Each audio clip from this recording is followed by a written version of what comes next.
దైవ మర్మములు.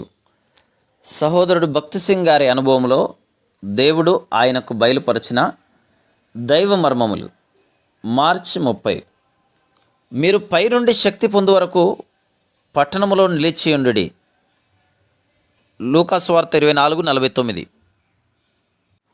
యేసు ప్రభు 8వసారి బేతనీయును సందర్శించిన సంగతి లూకా సువార్త 24:50లో రాయబడి ఉంది.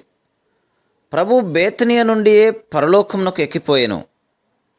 ప్రభు పరలోకమునకు ఆరోహణం కాకముందు జరిగిన సంగతుల వివరము అపొస్తలుల కార్యములు 1వ అధ్యాయంలో రాయబడి ఉంది. పైనుండి శక్తి పొందు వరకు కనిపెట్టవలనని ఆయన శిష్యులకు ఆజ్ఞాపించెను. ఆయన శిష్యులుగా ఉండగోరినేలా మొదటిగా వారు ఆయనకు లోబడవలెను. ఆయన సమయం కొరకును కనిపెట్టవలెను. తరచుగా మనం దేవుని సమయమునకు ముందుగా కానీ లేక వెనుక కానీ వెళుదుము. అయితే మనం దేవుని ఆజ్ఞ కొరకును సమయము కొరకును కనిపెట్టుటకు నేర్చుకొనవలెను. రెండవదిగా మనం సంపూర్ణముగా పరిశుద్ధాత్మ ఆధిపత్యము క్రింద ఉండవలెను. అపొస్తలుల కార్యములు 1వ అధ్యాయము 5వ వచనం. మూడవదిగా శిష్యులు ఆజ్ఞాపించరాదు. అపొస్తలుల కార్యములు 1వ అధ్యాయము 7వ వచనం.